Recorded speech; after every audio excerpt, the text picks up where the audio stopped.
Hai Tribuners, bertemu lagi dengan saya Dinar Fitra dalam Top 5 News of the Week. Nah, pada kesempatan kali ini saya akan membacakan 5 berita terpopuler minggu ini.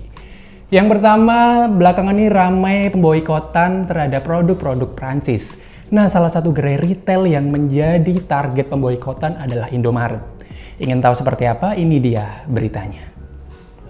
Managing Director PT Indomarko Prismatama atau Indomaret Wiwik Yusuf menegaskan pihaknya mengikuti arahan Asosiasi Pengusaha Retail Indonesia atau APRindo terkait maraknya seruan memboikot produk asal Prancis. Hal ini disampaikan olehnya sekaligus menanggapi aksi sekelompok orang yang membeli produk Prancis dari toko Indomaret dan kemudian membakarnya. Adapun sikap APRindo adalah menyerahkan keputusan soal seruan boikot produk asal Prancis kepada konsumen. APRindo menghormati keputusan konsumen apakah akan membeli atau tidak atas produk dari Prancis yang dijual di gerai retail Indomaret. Menurutnya, APRindo juga terus berkoordinasi dengan sejumlah pihak terkait isu boikot produk Prancis ini.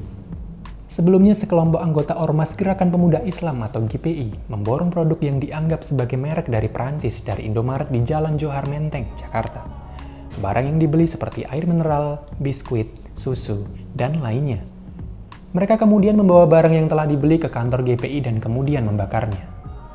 Kepala Unit Reserse Kriminal Polisi Sektor Menteng Kompol Gozali Luhu 5 menyebut peristiwa itu terjadi pada Rabu 4 November 2020. Namun polisi hanya melakukan pengawasan dan tak melakukan penindakan karena tak ada unsur pidana yang dilakukan.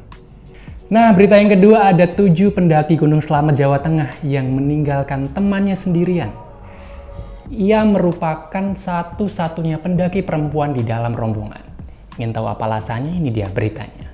Buntut dari kejadian tersebut, Kepala Pos Pendakian Gunung Slamet via Brambangan Saiful Amri memberikan sanksi kepada 7 pendaki. Seperti diketahui, pendaki perempuan yang ditinggal tersebut bernama Elsa Kurotul Aini, 19 tahun, warga Banyumas, Jawa Tengah. Menurut Saiful, kejadian berawal saat Camp Induk menerima laporan adanya salah seorang pendaki wanita yang sakit sekitar pukul 17.30. Mendapat laporan tersebut, tim SAR langsung dikerahkan untuk melakukan upaya evakuasi. Petugas pun menurunkan tim SAR untuk menjemput survivor. Setibanya di lokasi, tim SAR mendapati survivor mengalami gejala acute mountain sickness atau AMS saat berada di pos 2. Survivor pun langsung mendapat penanganan dari petugas. Setelah bersirahat, kondisi survivor berangsur membaik. Meskipun survivor selamat, ada peristiwa kurang elok yang seharusnya tidak perlu terjadi. Survivor yang merupakan satu-satunya pendaki wanita dalam rombongan justru tidak mendapat pendampingan saat turun menuju Camp Induk. 7 orang rekan korban bukannya melakukan pendampingan, malah melanjutkan pendakian hingga ke puncak. Saiful sendiri sangat menyayangkan peristiwa tersebut. 7 rekan Elsa yang diketahui sudah berada di puncak langsung diberikan sanksi. Pasalnya, di dalam tata tertib pendakian tertulis dilarang meninggalkan rekan pendakian dalam keadaan apapun. Di lokasi tersebut mereka langsung disidang dan diberikan sanksi sosial di hadapan para pendaki lainnya. Nah, berita yang ketiga, rencana kedatangan Imam Besar Front Pembela Islam Habib Rizik Syihab menyedot atensi sejumlah tokoh di Indonesia. Salah satunya adalah Komisaris Pertamina Basuki Cahayapurnama alias Ahok. Nah, mantan Gubernur DKI Jakarta tersebut memberikan sambutan dan tak mempermasalahkan kedatangan Habib Rizik di Indonesia. Seperti apa sambutannya? Ini dia. Komisaris PT Pertamina Basuki Cahayapurnama alias Ahok sudah mengetahui kabar rencana kepulangan Imam Besar Front Pembela Islam Habib Rizik Syihab ke tanah air. Mantan Gubernur DKI Jakarta itu tak mempersoalkan jika Rizik Syihab kembali ke Indonesia. Sebaliknya, Ahok menyambut baik kepulangan Rizik Syihab tersebut. Ia menyampaikan pernyataan sambutan tersebut meski hanya singkat. Ahok mengatakan selamat kembali di tanah air di Jakarta pada Rabu 4 November 2020. Sebelumnya, Rizik meninggalkan Indonesia dan menetap di Arab Saudi selama beberapa tahun. Ahok dan Rizik diketahui memiliki hubungan yang tidak harmonis. Saat menjabat sebagai Gubernur DKI Jakarta, Rizik memimpin gelombang aksi unjuk rasa besar-besaran untuk menuntut Ahok segera dipenjara. Tuntutan tersebut dilayangkan karena Ahok dianggap telah menghina Islam usai mengutip surat Al-Maidah ayat 51 pada akhir 2016 lalu. Gelombang aksi unjuk rasa dimulai pada Oktober 2016. Aksi anti-Ahok dimotori berbagai organisasi Islam seperti Front Pembela Islam, Forum Umat Islam, hingga Persaudaraan Muslimin Indonesia atau Parmusi. Setelah aksi tersebut terjadi rentetan aksi unjuk rasa lainnya, bahkan dengan pengerahan massa yang semakin besar. Tuntutan mereka pun masih sama, meminta Ahok diadili secara hukum.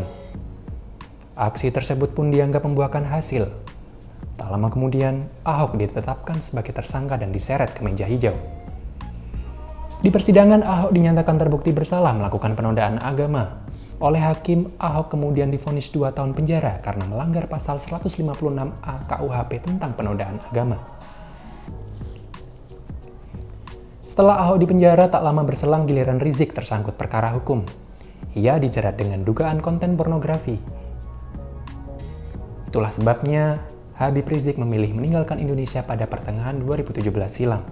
Baru-baru ini Rizik Syihab mengatakan akan pulang dan tiba di Indonesia pada 10 November 2020. Informasi itu disampaikan langsung melalui tayangan video di akun YouTube Front TV. Rizik menambahkan pesawat yang ditumpanginya diperkirakan tiba pukul 9 pagi di Terminal 3 Bandara Internasional Soekarno-Hatta pada Selasa 10 November 2020. Selanjutnya Rizik mengaku akan langsung menuju ke rumahnya yang berada di Petamburan, Jakarta Pusat untuk istirahat.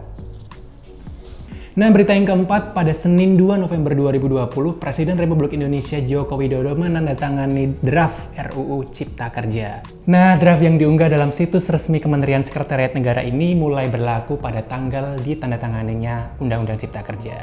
Namun, ada beberapa hal yang masih menjadi kontroversial. Apa saja? Simak berikut ini.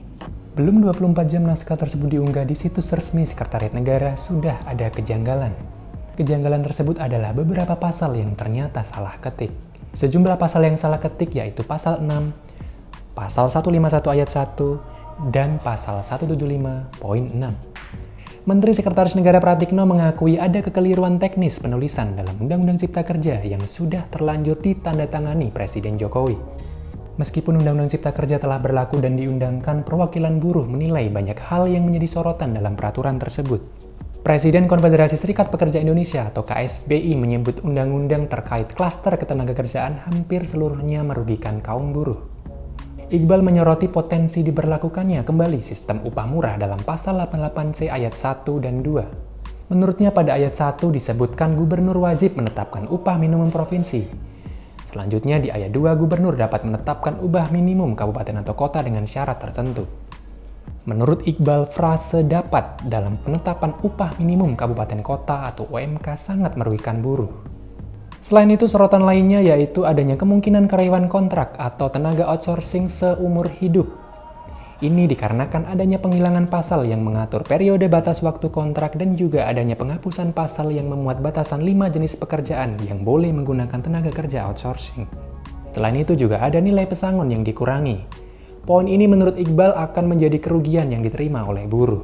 Iqbal mengatakan bahwa Undang-Undang Nomor 11 Tahun 2020 mengurangi nilai pesangon buruh, yang 32 bulan upah menjadi 25 upah. Tak berhenti sampai di situ, KSPI pun juga melihat adanya peluang tenaga kerja asing buruh kasar yang akan mudah masuk ke Indonesia. Bersama dengan KSPSI, Iqbal yang mewakili KSPI akan mendaftarkan gugatan judicial review ke MK terhadap uji materi Undang-Undang Nomor 11 Tahun 2020 tentang Cipta Kerja. Nah, berita yang terakhir datang dari pemilihan Presiden Amerika Serikat tahun 2020. Kandidat Partai Demokrat Joe Biden unggul atas petahana Donald Trump. Biden berada di angka 253, sementara Trump di angka 214. Ini dia beritanya. Berdasarkan perkembangan terbaru hasil pemilihan Presiden Amerika Serikat tahun 2020, hasil perhitungan suara di negara bagian Georgia menunjukkan Joe Biden berhasil unggul lebih dari 1.000 poin atas Donald Trump. Sementara total perhitungan suara di Georgia sudah mencapai 99%. Apabila ini bertahan, maka dipastikan Biden memperoleh 16 poin tambahan dalam electoral vote. Jika perhitungan ini bertahan, maka tinggal 1 angka lagi Joe Biden menuju kursi Presiden Amerika Serikat. Sebagai informasi, Georgia mempunyai 16 suara electoral college dan masih ada sekitar puluhan ribu suara lagi yang akan dihitung. Saat ini, Biden meraup 253 angka electoral college, belum termasuk proyeksi angka dari negara bagian lainnya yakni Georgia, Arizona, Pennsylvania, Nevada, dan North Carolina. Sementara Trump masih tertinggal di angka 214. Nah, itu dia top 5 news of the week minggu ini. Tetap patuhi protokol kesehatan, pakai masker, jaga jarak, dan mencuci tangan. Saya Dinar Fitra pamit undur diri, sampai jumpa. Terima kasih sudah nonton. Jangan lupa like, subscribe, dan share ya.